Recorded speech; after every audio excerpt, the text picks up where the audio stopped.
What's happening in the US elections in 500 words?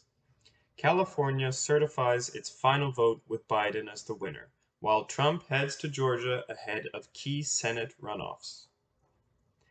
California, the most populous state in the United States, has certified its election results, appointing 55 electors who have pledged to vote for President-elect Joe Biden in the 2020 presidential election.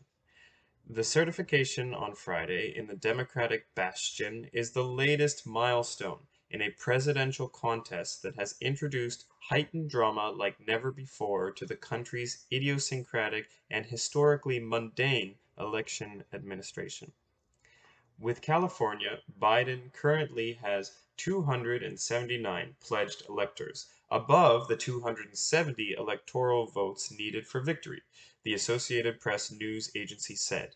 He is projected to win a total of 306 electoral votes. The Electoral College is made up of electors from each state, roughly proportional to population. In most cases, all electors from a state have pledged or are required by law to vote for the candidate who won the most votes in that state.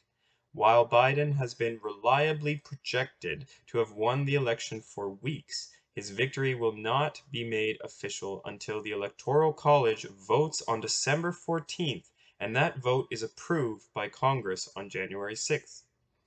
Biden is then set to be sworn in on January 20th, when President Donald Trump's term ends. Trump, meanwhile, has continued to refuse to concede and has remained obstinate in his unfounded claims that the election was marred by widespread fraud. A number of lawsuits and a recount in Wisconsin have failed to move Trump closer in his extremely long-shot bid to overturn the results. State election officials, federal judges, and appointees from Trump's own administration have repeatedly said there is no evidence of widespread fraud. Attempts to convince state Republican lawmakers to challenge the election results have also proved fruitless for Trump. Still, on Friday, Trump's campaign launched yet another lawsuit, this one in Georgia, in an attempt to contest more than 100,000 votes in the state. Then, on Saturday, Trump called the state's Republican governor, Brian Kemp, and urged him to help overturn the state's results by calling a special session of the state legislature, the Washington Post reported. And here's a tweet from Donald J. Trump. But you never got the signature verification. Your people are refusing to do what you ask. What are they hiding? At least immediately ask for a special session of the legislature. That you can easily and immediately do. And this is Brian Kemp, the governor. As I told the president this morning, I've publicly called for a signature audit 3 times to restore confidence in our election process and to ensure that only legal votes are counted in Georgia.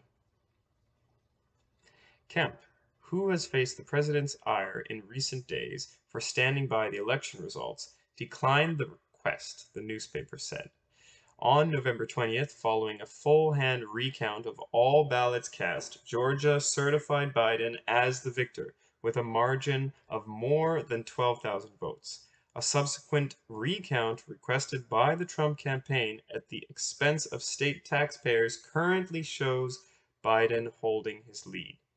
But the president's most recent lawsuit alleges that massive irregularities, mistakes, and potential fraud took place in the state.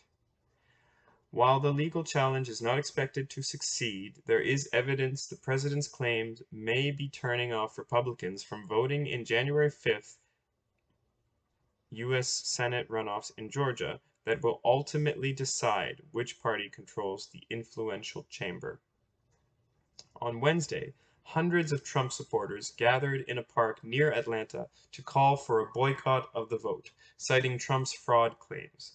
The president is set to travel to Georgia late on Saturday night in support of Republican candidates David Perdue and Kelly Loeffler, who are running against Democratic candidates Jon Ossoff and Raphael Warnock, respectively. Biden also plans to visit Georgia, which has not voted for a Democratic presidential candidate since 1992, in the coming days to shore up support for the party's Senate candidates. Monday is the last day for Georgia residents to register to vote.